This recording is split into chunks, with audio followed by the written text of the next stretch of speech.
Movie के start में हम एक लेडी को देखते हैं जिसने अपने बेटे को गले लगाया हुआ था और वो अपने बेटे से कह रही थी कि बेटा ये सिर्फ तुम्हारा एक बुरा ड्रीम है। इस लेडी का नाम जेस होता है। वो अपने बेटे से कहती है फिक्र मत करो, मैं तुम्हारे साथ हूँ। नेक्स्ट डे जेस कहीं पर जाने की तैयारी कर रही थी। अब जब वो अपने घर से बाहर जाती है गार्डन में कपड़े लेने के लिए, तो वहाँ पर उसको अपने बेटे का एक टूटा हुआ टॉय मिलता है। घर के अंदर उसका बेटा बैठा ड्राइंग कर रहा था, तभी उसके कलर्स फ्लोर पर गिर जाते हैं। तो जेस जब उन्हें साफ कर रही थी तो उसकी कोई बेल बजाता है। जब ये बाहर चेक करने के लिए जाती है तो बाहर तो कोई भी नहीं था। अब जेस वापस आती है। वापस आकर वो अपना सामान पैक करती है और अपने बेटे को भी साथ जाने का कहती है, मगर उसका बेटा उसकी कोई भी बात नहीं मान रहा था। वो अपनी मदर के साथ नहीं जाना चाहता था। अब जब उसका बेटा बात नहीं मान रहा था तो वो अपने बेटे को घर पर ही छोड़ देती है और खुद अकेले ही चली जाती है। जेस अपने फ्रेंड के पास आई थी। उसका फ्रेंड पूछता है जेस तुम्हें क्या हुआ, तुम क्यों परेशान हो?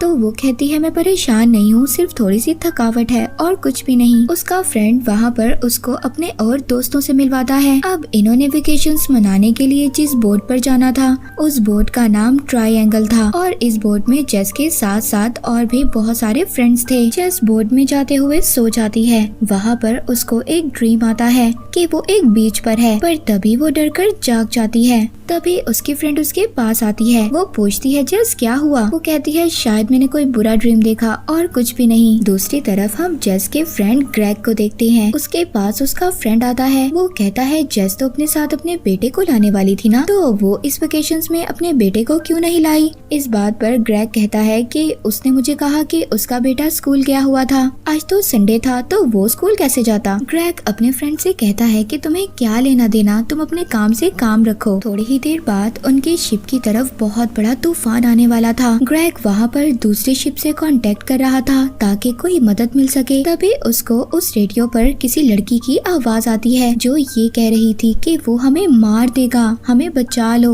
और इसके बाद उसका कांटेक्ट टूट जाता है। अब वहाँ पर बहुत बड़ा तूफान आ गया था। वो अपने शिप को बचाने की कोशिश करते हैं मगर उनका शिप उस तूफान में डूब गया था। पर उन सब ने लाइफ जैकेट पहनी हुई थी जिसकी वजह से वो बच जाते हैं और अब वो सभी लोग अपनी डूबी हुई शिप के ऊपर चढ़ गए थे। पर इनमें से एक फ्रेंड गायब थी, वो किसी को भी नहीं मिल रही थी। तभी ये लोग देखते हैं दूर से एक बहुत बड़ा शिप आ रहा था। ये उसको हेल्प के लिए हाथ हिलाते हैं, पर ये सब लोग चुपके से उस शिप पर चढ़ जाते हैं। जब वो शिप इनके पास से गुजर रहा था, ये लोग अब शिप के अंदर तो आ गए थे मगर इन्हें शिप के अंदर कोई भी नहीं मिलता। पूरा शिप बिल्कुल खाली था। जेस जब इस शिप को देख रही थी तो वो अपने फ्रेंड ग्रेग से कहती है मुझे ऐसा लगता है कि मैं पहले भी यहाँ पर आ चुकी हूँ। वहाँ पर जेस के जो बाकी फ्रेंड थे वो वहाँ पर पिक्चर देखते हैं जिस पिक्चर में इस शिप की पिक्चर बनी हुई थी और उसी के साथ एक किंग की पिक्चर भी थी जिसके नीचे ये लिखा हुआ था कि उस किंग ने मौत के देवता से अपनी जिंदगी वापस मांगी थी कि हमेशा हमेशा के लिए वो इस दुनिया में ही रहेगा। वो इमोर्टल होना चाहता था। तो मौत के देवता ने उसको कहा कि तुम एक बहुत बड़े पहाड़ पर एक बहुत बड़ा पत्थर लेकर जाओगे। अगर तुमने ऐसा कर दिया तो तुम हमेशा हमेशा के लिए जिंदा हो जाओगे, तुम इस दुनिया में रह सकते हो।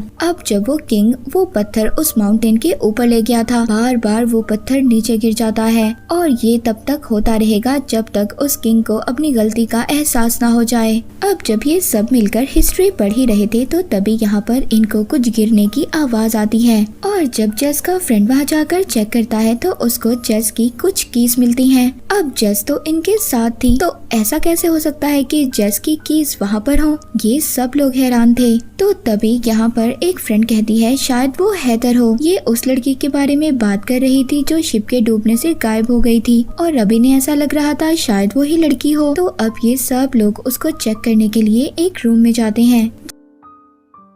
जब ये उस रूम में जाते हैं तो ये देखकर हैरान हो गए थे। वहाँ पर बहुत सारी खाने की चीजें थी। ऐसा लग रहा था कि जैसे ये चीजें किसी ने अभी अभी रखी हो। जेस का फ्रेंड जब वहाँ पर उससे टाइम पूछता है तो जेस की घड़ी 8:30 पर रुक गई थी जबकि उसके फ्रेंड ग्रेग की घड़ी 11:30 पर रुक गई थी। पर तभी वहाँ पर अचानक से जेस को कुछ नजर आता है और तभी ये लोग उसको देखने के लिए जाते हैं। इनके दो फ्रेंड्स अभी भी इसी रूम में थे। जेस और ग्रेग जब दोनों खड़े बातें कर रहे थे तभी उन्हें एक रूम से आवाज आती है। ये रूम को चेक करने के लिए जाते हैं तो वहाँ पर मिरर पर ब्लड से लिखा हुआ था गो टू द थिएटर। ये लोग अब थिएटर में चेक करने के लिए जाते हैं। जेस अपने फ्रेंड ग्रेग को मना कर रही थी। वो कहती है ग्रेग वहाँ पर मत जाओ, हो सकता है वहाँ पर कोई खतरा हो। उसका फ्रेंड उसकी बात नहीं मानता और थिएटर के अंदर चला जाता है। तभी जेस उसी रूम में वापस आ गई थी जहाँ पर उनको फ्रेश खाना मिला था। पर जेस जब वापस आती है तो वो जगह देखकर हैरान हो गई थी, क्योंकि वहाँ पर जो फ्रेश खाना था वो सारा खराब हो चुका था और उसके जो 2 फ्रेंड्स इस रूम में रुके थे वो भी यहाँ पर नहीं थे। वो ये समझती है कि शायद वो बाहर चले गए हों।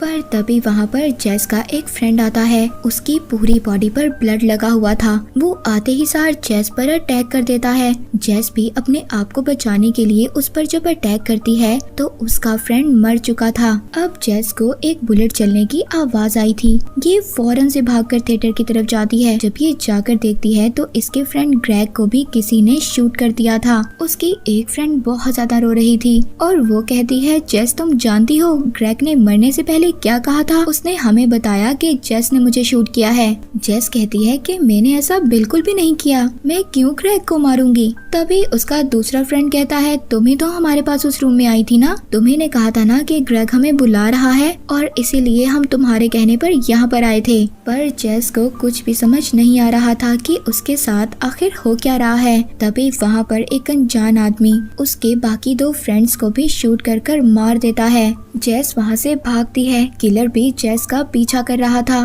पर अब उसकी बुलेट्स खत्म हो चुकी थी। जेस उससे बचकर भाग रही थी। पर तभी वहाँ पर जेस को एक कुल्हाड़ी नजर आती है। ये उस कुल्हाड़ी को अपने पास रख लेती है। तभी वहाँ पर वो किलर उसके पीछे आ गया था। जेस उस पर अटैक करती है, उसको इंजर्ड कर देती है। उससे पूछती है कि तुम कौन हो, क्या चाहते हो? तभी उसको आवाज आती है कि वो किलर कह रहा था कि सबको मार दो और यही एक रास्ता है घर जाने का। इसके बाद वो किलर खुद पानी में डूब जाता है। अब जेस बिल्कुल अकेली थी। तभी वहाँ पर उसको कुछ आवाजें आती हैं। जब वो चेक करती है तो वो देखती है वो ही शिप जो उनका डूब चुका था। उसके ऊपर सभी फ्रेंड्स खड़े थे और जेस भी थी जो अभी तक मदद के लिए पुकार रहे थे। जेस जब ये देखती है तो वो शॉक्ड हो गई थी। जेस वहाँ से चली जाती है। यहाँ पर ये बात समझ आती है कि जेस शायद किसी टाइम लूप में फंस चुकी थी। उसके सभी फ्रेंड्स इस शिप के अंदर आ गए थे। जेस भी इस शिप के अंदर थी और ये सब कुछ वो छुपकर देख रही थी।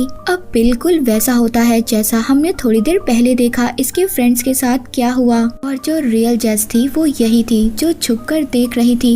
ये सब देखकर वो हैरान हो गई थी कि आखिर उसके साथ हो क्या रहा है। और अब इसी परेशानी में उसकी चाबी नीचे गिर जाती है। वो भागकर दूसरे रूम में आती है। जैसे वहाँ पर जेस ने रियल जेस को देखा था कि वहाँ पर कोई है और उसका फ्रेंड उसका पीछा करने के लिए चला गया था जिसने जेस पर अटैक भी किया था। वो रियल जेस से मिलता भी है और रियल जेस ने उसको सब कुछ बताया भी था, पर वो कोई भी जेस की बात नहीं सुन रहा था। तभी जेस उसको धक्का देती है जिसकी वजह से उसके फ्रेंड का सर एक हैंडल पर लगता है और वो वहीं पर इंजर्ड हो गया था। जेस भागकर एक रूम में आती है। वहाँ पर उसको बहुत सारे पेपर्स मिलते हैं जिसमें लिखा हुआ था कि सबको मार दो जब वो लोग शिप पर होंगे। जेस वो लाइन दोबारा से उसी पेपर पर लिख देती है। जेस को वहाँ पर अपने बहुत सारे लॉकेट्स भी नजर आते हैं जिससे जेस को ये बात समझ आ गई थी कि वो किसी टाइम लूप में फंस चुकी है। अब ये जो रियल जेस थी ये डिसाइड करती है कि ये किसी ना किसी तरह इस टाइम लूप से बाहर आएगी ताकि ये अपने बेटे से मिल सके। जेस अब एक गन लेती है और सबको मारने के लिए चली जाती है। तभी उसका फ्रेंड उसके सामने आ जाता है जो इंजर्ड हो गया था, मगर जेस उस पर बुलेट नहीं चला पाती। वो तभी अपनी कॉपी जेस को देखती है जो अपने फ्रेंड्स के साथ थी, तो वो फौरन से छुप जाती है और उस जेस को मारने की कोशिश करती है और इसी वजह से उसका फ्रेंड वहाँ पर मर गया था। तभी हम देखते हैं ग्रेग को जिसने मारा था। जो ओरिजिनल जेस थी वो इस जेस से पहले आई थी, यानी कि वो जेस ही थी जिसने उसके फ्रेंड ग्रेग को मारा था। जेस के 2 फ्रेंड्स जो ग्रेग के पास थे तो उनके पास ओल्ड जेस आती है। पुरानी जेस उसके दोनों फ्रेंड्स को अपने साथ ले गई थी। जब रियल जेस उनको आवाज देती है तो पुरानी जेस उनसे कहती है कि इग्नोर करो। वो दोनों को एक रूम के अंदर ले आती है और वो उस रूम में लाकर दोनों को नाइफ से स्टैब कर देती है जिसमें जेस का मेल फ्रेंड मारा जाता है। और जेस की फ्रेंड जो बच गई थी वो जल्दी से कंट्रोल रूम के अंदर जाती है और वहाँ पर रेडियो पर इन्फॉर्म करती है कि वो हमें मार रही है। और उसकी ये आवाज जेस के फ्रेंड ग्रेग ने सुनी थी। जैसा हमने हमने पहले देखा था। यानी कि यहाँ पर एक लूप तो कंप्लीट हो चुका था। तभी ग्रेग को वहाँ पर तूफान की आवाज भी आई थी। जिस लड़की ने कंट्रोल रूम में जाकर कहा था कि वो हमें मार रही है, अब उसके पास रियल जेस आ गई थी। मगर वो ये समझ रही थी कि इसी जेस ने सबको मारा है। रियल जेस अपनी फ्रेंड का पीछा करते हुए जब उस शिप के ऊपर आती है तो वो आकर हैरान हो जाती है। वहाँ पर तो उसकी फ्रेंड सिली की बहुत सारी डेड बॉडीज थी। वो ये देखकर हैरान हो गई थी कि ये क्या हो रहा है। ये सब इसलिए हो रहा था क्योंकि उसने इस लूप के पैटर्न को तोड़ने की कोशिश की थी और इससे पहले उस पुरानी जेस ने भी इसी पैटर्न को तोड़ने की कोशिश की थी। रियल जेस अपनी फ्रेंड सेली को समझाने की कोशिश करती है। तभी वहाँ पर न्यू जेस आकर पुरानी जेस को पानी में गिरा देती है। तभी सेली भी मर जाती है। जेस दोबारा से देखती है जो डूबी हुई शिप थी उस पर उसका पूरा ग्रुप खड़ा था और अपने लिए मदद मांग रहा था। इस बात से अब रियल जेस ये समझ गई थी कि जब सब लोग मर जाते हैं तो दोबारा से न्यू लूप स्टार्ट हो जाता है और अब थर्ड बार वो ग्रुप शिप पर चढ़ चुका था। अब इस रियल जेस को दोबारा से इस ग्रुप को मारना था। ये थिएटर में जाती है। वहाँ पर मिरर पर लिखती है go to the theatre, theatre में जाओ। और वहाँ पर आकर वो अपने दोनों फ्रेंड से भी कहती है जो उस रूम में थे जहाँ पर फ्रेश खाना था कि तुम्हें ग्रेग ने बुलाया है जैसा कि हमने पहले देखा।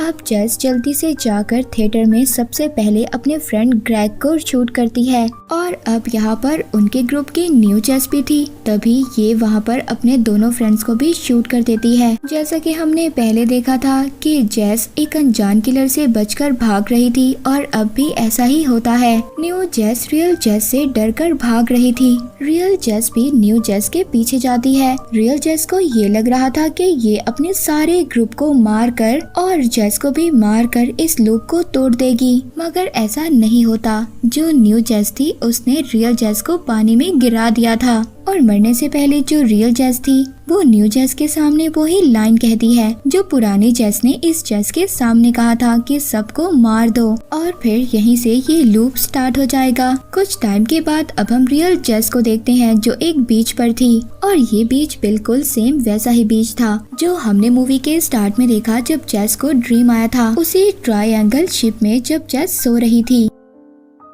अब जो जेस जो बीच पर थी वो अपने घर आती है। घर आकर वो देखती है कि वहाँ पर तो एक और जेस थी जो अपने बेटे को डांट रही थी कि तुमने अपना टॉय गार्डन में क्यों छोड़ा। और जब ये अपने घर में देख रही थी तो इसके बेटे ने इसको देख लिया था जिसकी वजह से उसका पेंट फ्लोर पर गिर गया था। इस बात पर जो घर में जेस थी वो उसके बेटे को बहुत ज्यादा मारती है। तभी जब ये देखती है तो ये घर की बेल बजाती है। जब वो जेस देखने के लिए बाहर आती है तो ये खुद अंदर चली गई थी। रियल जेस अंदर आकर उस पुरानी जेस को मार देती है। ये सब उसके बेटे ने देख लिया था। जो हमने मूवी के स्टार्ट में देखा वो अपने बेटे को हक करती है और कहती है कि बेटा ये तुम्हारा सिर्फ बुरा ड्रीम था। रियल वाली जेस पुरानी जेस की डेड बॉडी बैग में डालकर अपनी कार में रख लेती है। अब जब वो अपने बेटे के साथ गाड़ी में जा रही थी तभी एक गर्ल आकर उसकी फ्रंट स्क्रीन से टकरा जाता है और वो मर गया था। जब ये उसको दफनाने के लिए जाती है तो वहाँ पर तो बहुत सारी गर्ल्स थी। यानी कि इसका मतलब ये था कि इस रियल जेस के आने से पहले यहाँ पर बहुत सारी जेस आई थी। ये बहुत ज्यादा घबरा गई थी और जल्दी से यहाँ से चली जाती है। इसकी कार पर जो ब्लड लगा हुआ था इसका बेटा देखकर बहुत ज्यादा परेशान हो रहा था। इसी बात पर जेस का ध्यान हट जाता है और उसकी कार एक ट्रक से टकरा जाती है। उनका एक्सीडेंट हो गया था। उस एक्सीडेंट की वजह से जेस और उसका बेटा मर गए थे, मगर जो जेस मरी थी वो रियल नहीं थी। रियल जेस बच गई थी। उसके पास एक टैक्सी ड्राइवर आता है। उससे वो सवाल करता है मैडम क्या आप ठीक हैं? तो वो हाँ में जवाब देती है कि मैं ठीक हूँ। रियल जेस टैक्सी में बैठकर उसी जगह पर जाती है जहाँ से ये ट्रायंगल शिप में बैठकर जाने वाली थी ताकि ये लूप को दोबारा से स्टार्ट कर सके अपने बेटे को वापस लाने के लिए। वो टैक्सी ड्राइवर कहता है मैडम मैंने अपना मीटर बंद कर दिया है, क्या आप दोबारा से यहाँ पर आएंगी? तो जेस कहती है कि हाँ मैं दोबारा से यहाँ पर आऊंगी। अब जब वो वहाँ पर शिप पर जाने के लिए लिए आती है तो उसको उसका वही फ्रेंड मिलता है जो पूछ रहा था कि क्या तुम अपने बेटे को अपने साथ नहीं लाई। तो वो कहती है कि वो स्कूल गया हुआ था। अब वहाँ पर ग्रेग भी आ जाता है, यानी कि ये वही सीन था जो हमने मूवी के स्टार्ट में देखा। और जेस इस टाइम पीरियड को दोबारा से स्टार्ट कर रही थी, यानी कि टाइम लूप को दोबारा से स्टार्ट कर रही थी अपने बेटे को वापस लाने के लिए। जेस उसी शिप पर चढ़ जाती है जिस पर उसका सारा ग्रुप था और शायद इसी तरह जेस का ये टाइम लूप चलता रहे। वो इस ट्रायंगल से कब निकलेगी कोई भी नहीं जानता था। यहाँ पर रियल स्टोरी ये थी कि जेस अपने बेटे के साथ अच्छा सलूक नहीं करती थी, तभी उसको मौत के देवता ने सबक सिखाने के लिए टाइम लूप में फंसा दिया। जैसे कि उन्होंने शिप में पढ़ा था मौत के देवता के बारे में, और इस टाइम लूप से निकलना तभी मुमकिन था जब उसको अपनी गलती का एहसास हो जाए। और फिर यही रियल जेस अपनी गलती को छुपाने के लिए बाकी जेस को मारती रही और अपने बेटे के साथ भागने की कोशिश भी की, मगर जेस को कभी भी अपनी गलती का एहसास नहीं हुआ। इस वजह से उसके साथ ये सब कुछ हो रहा था जो हमने देखा कि बार बार वो टाइम लूप में फंस जाती है। और वो ड्राइवर ही था जो दरअसल मौत का देवता था, जो बार बार उसको वहीं शिप पर लाकर छोड़ देता था। और इसी के साथ ये मूवी यहीं पर एंड हो जाती है।